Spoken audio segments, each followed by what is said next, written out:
এটা প্রত্যাশিত ছিল। আমি আগেও বলেছিলাম যে 100%-এর উপর যে যদি যেটা থাকে সেটাও আমি নিশ্চিত করে বলতে পারি, কারণ মানুষের যে মানে উদ্দীপনা উচ্ছ্বাস দেখেছি প্রচারের সময়, তাতে এটা নিশ্চিত ছিল যে জয় অবশ্যই হবে।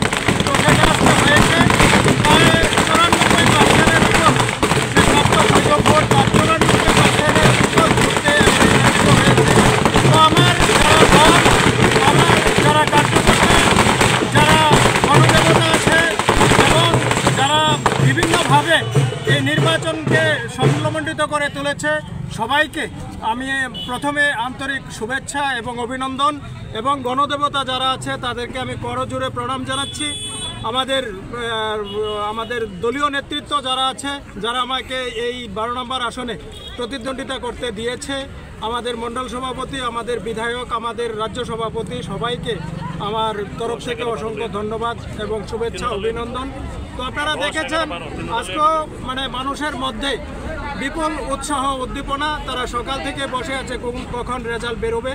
তো আমাদের এই ব্লকে 3টা পঞ্চায়েত জেলা পরিষদের আসন, সেই জায়গায় দাঁড়িয়ে আমারটা লাস্টে গোনা হয়েছে, এক্ষুনি গোনা শেষ হয়েছে। তো বেরিয়ে আসলাম, তারাও অক্লান্ত পরিশ্রম করেছে, এতদিন ক্যাম্পেনিং করেছে, বিভিন্ন জায়গায় প্রচার করেছে।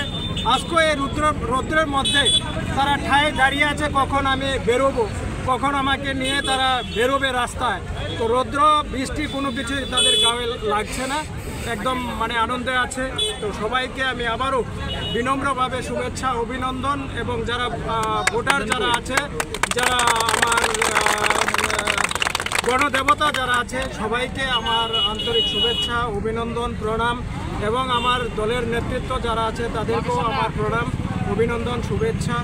আগামী দিনে যেটা হবে যে আগামী দিনে যেটা হবে আমাদের এই খয়েরপুরে, আমি চাইব পঞ্চায়েত সমিতিতে যখন ছিলাম, চেয়ারম্যান ছিলাম, যেভাবে কাজ করেছি আমাদের জেলা পরিষদে গিয়েও তার থেকে আরও বেশি জোশ নিয়ে যাতে কাজ করতে পারি, তার সেই দিশাতে আমি কাজ করব।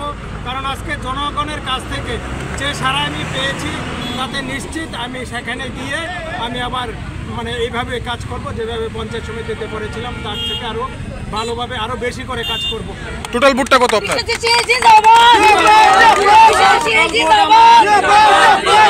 আমার 12,000 সামথিং, সেই জায়গায় ভোট কাস্টিং হয়েছে 10,000 সামথিং, আর আমি ভোট পেয়েছি 9,200 কত, প্রায় 94%, 9,300 কত, প্রায় 94%-এর মতো ভোট পেয়েছি।